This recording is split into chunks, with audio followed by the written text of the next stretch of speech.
নওগাঁর বদলগাছিতে ভূমিহীনদের আবাসন প্রকল্পের পুকুর দখল করে রেখেছেন স্থানীয় এক প্রভাবশালী। একমাত্র উপার্জনের পথ বন্ধ হওয়ায় মানবতার দিন কাটছে আবাসন প্রকল্পে বসবাসকারীদের। স্থানীয় সংসদ সদস্য ও প্রশাসনের হস্তক্ষেপেও মিলছে না সমাধান। হারুনা রশিদ চৌধুরী রিপোর্ট, ছবি তুলেছেন তৌহিদ ইসলাম।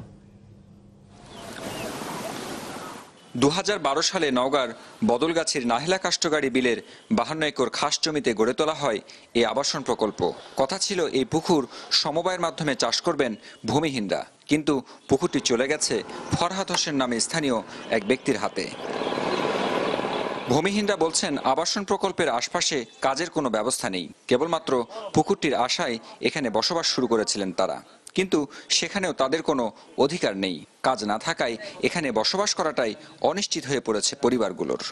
সামান্য একটু করে ব্রাক, তার মধ্যে মনে করেন কোনো বড় হলে একটা পরিবারই থাকা যায়, বাচ্চা কাচ্চা নিয়ে থাকার মতো সম্ভব। তাও আমরা কষ্ট করে আছি শুধু এই পুকুরের আশায়। পাইলে আমরা কিছু এখান থেকে পয়সা পেতে পেলে আমাদের জীবিকা নির্ভর হবে।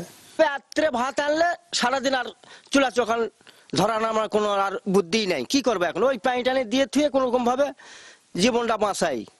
পুকুরটি ভূমিহীনদের ফিরিয়ে দিতে 2017 সালে জেলা প্রশাসকের কাছে আবেদন করেছিলেন স্থানীয় এমপি সলিমউদ্দিন তরফদার, কিন্তু তাতেও লাভ হয়নি।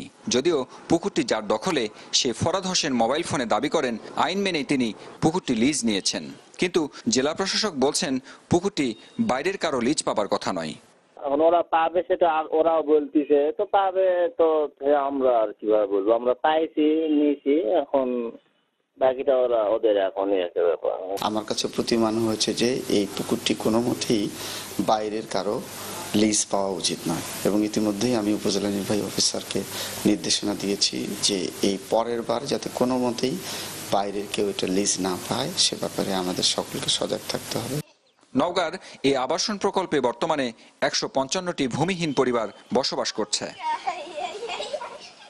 হারুন রশিদ চৌধুরী, চ্যানেল 24, নওগাঁ।